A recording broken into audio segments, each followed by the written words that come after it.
What's up, guys? Welcome to the Magic the Gathering Arena Color Challenge walkthrough. I am your host, Raja Burrows, aka the Jolly Raja, and today we are going to be finishing up the Ajani Goldmane section of the MTGA Color Challenge with a little bit of white versus green. Now, this is a beginner series. We are going to be focusing on the fundamentals of Magic the Gathering. We're going to be really breaking down some sequencing, some combat tricks, and this is stuff that I think is really important for beginning players to be exposed to. And the reason I want to keep these videos on the shorter side is so that you can watch them over and over again and really get the lessons, really let them sink in. Because once you see these interactions over and over again, they will start to become second nature to you, and you are going to level up your game in no time. As always, be sure to like and subscribe, hit that bell icon so that you get notifications anytime a new video goes live, and let's get into it. All right.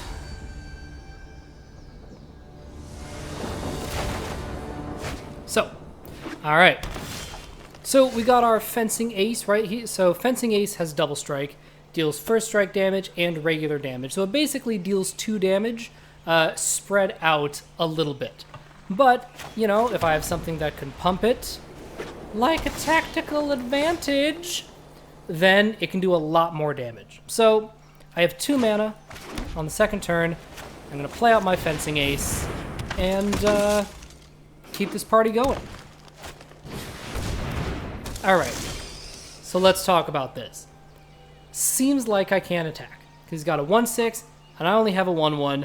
My double striker is not going to do that much to kill a 1/6, except if it gets blocked, then I can use my tactical advantage. So let's think about how we want to sequence this. I'm going to start by playing a land. If I attack, so let's think this through. So if I attack, if they don't block with Treetop Recluse, I get in for 2 damage. I'm perfectly happy with that. I have no issues. If they do block with Treetop Recluse, I can use my tactical advantage to make Fencing Ace a 3/3. Okay, so I like that because then it will deal 3 first strike damage, 3 regular damage. That'll kill the Treetop Recluse, but crucially, it'll make the toughness of Fencing Ace big enough to survive the attack. So what I'm going to do, I'm going to full control just to talk through step by step how this goes. So we're going to move to combat. We're going to go to attackers. We're going to attack with the Fencing Ace. All right, so they do block with the Treetop Recluse. So now before first strike damage, this is really important. We're going to tactical advantage before first strike damage. Pay for it. It's on the stack. It is not resolved yet. Now it resolves. So now it's a 3/3. First strike damage. Boom.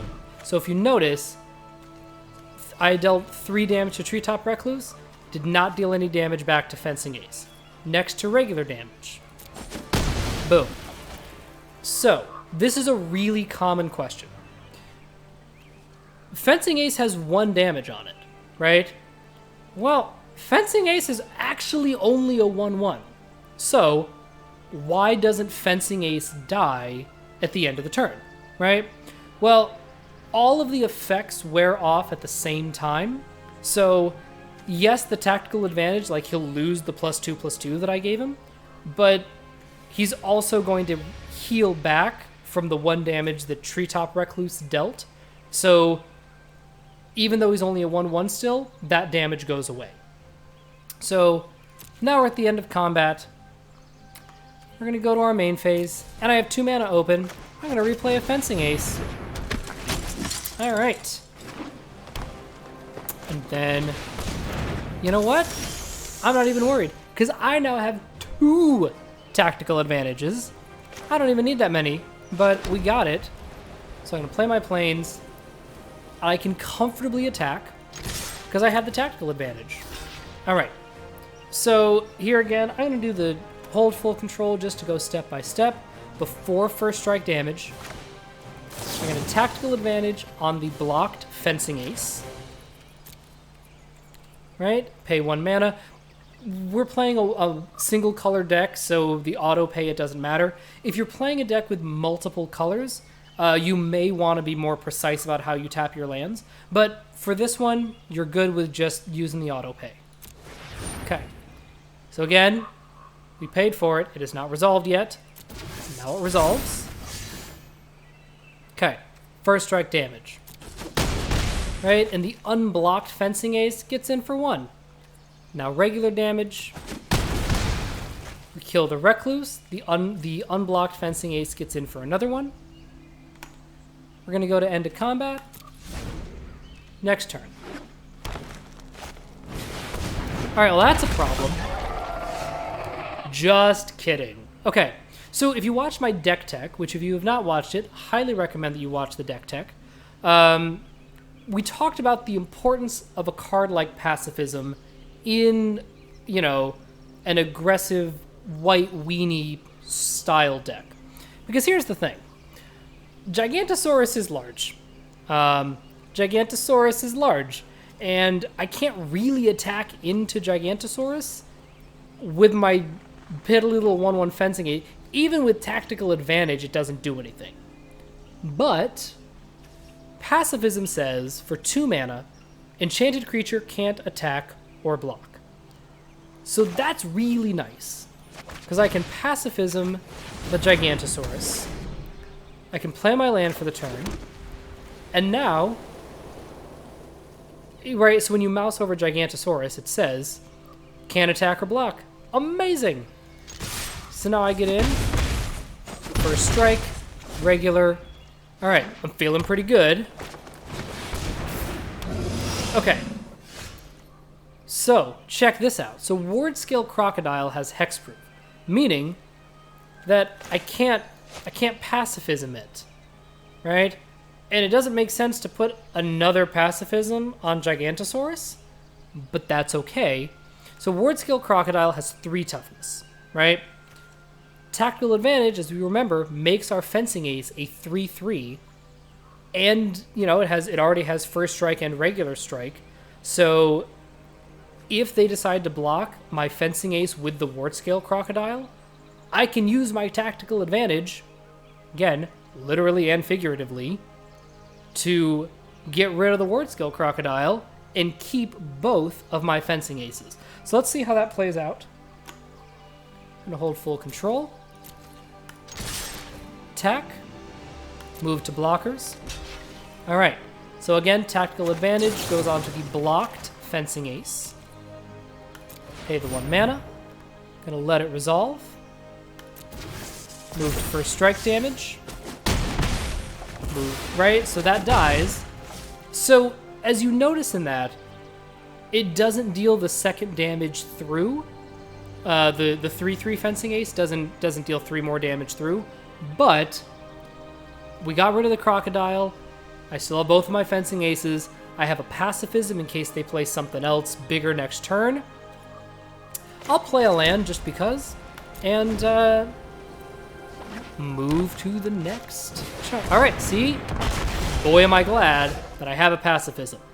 So here's where there is, I can do a couple of things. Here's the thing. I'm at 20 life. I'm at 20 life.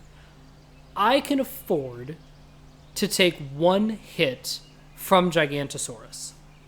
I am really interested in getting Sarah Angel on the battlefield so that, right, because Sarah Angel has flying, and I have a pacifism for this Gigantosaurus anyway. I'm not concerned about taking 10 damage. I'm just not. So I'm going to play the Sarah Angel. Obviously not going to attack into a 10/10 with some 1/1s. But again, I'm good. I'm good. Alright, Gigantosaurus attacks. 4, 5, 6. Yeah, I can't even triple block. You know what? I'm just going to take the 10. I'm good with that. I'm good with taking 10. Okay. So, here's the thing. I only have 6 mana. I only have 6 mana. The question is can I win this turn? Right? So, I could play the Pacifism on the Gigantosaurus and attack for 4, 5, 6, 7, 8. Totally. But that Gigantosaurus is tapped. It's not attacking me until next turn, right? I don't have to worry about it killing me before I attack. It's tapped, which means it can't block either of my fencing aces. If I put Angelic Reward on a fencing ace, then I have a 4/4, a 4/4, right? Because 3/3 plus 1/1. So we got a 4/4, a 4/4 double strike, and a 1/1. So we have the 4/4, so that's 4 damage of first strike. And then we have another 4, 4, and 1. That's enough to win. So I don't actually need this Pacifism on the Gigantosaurus. I can just play the Angelic Renewal on the fencing ace and attack. Again, I'll do the hold full control just to show the different phases. Right? Moving to blockers. We got no blockers. They got no blockers. So for first strike damage, we got 4 coming in. Sorry, my mistake. 5 coming in because that fencing ace also has double strike. And now we have another 9. Boom, boom, boom. There it is. Took it down. All right, so that concludes the 4 color challenge videos. I hope you've enjoyed this walkthrough. I really enjoyed making it. This sort of like advanced beginner content. This is my favorite stuff to make. If you have any requests, if there's anything in particular you would like to see, once I get through, I'm going to get through all of the color challenge, right? So I'm going to go through white, blue, black, red, green. We're doing the whole thing. But after that, I still want to keep making content for you guys. So if there's anything specific you want to learn, you want to talk about, leave me a comment below. Find me on Facebook. You can find me on Twitter. I have the contact info in the description. Thank you so much for hanging out with me, and I will talk to you guys later. Bye!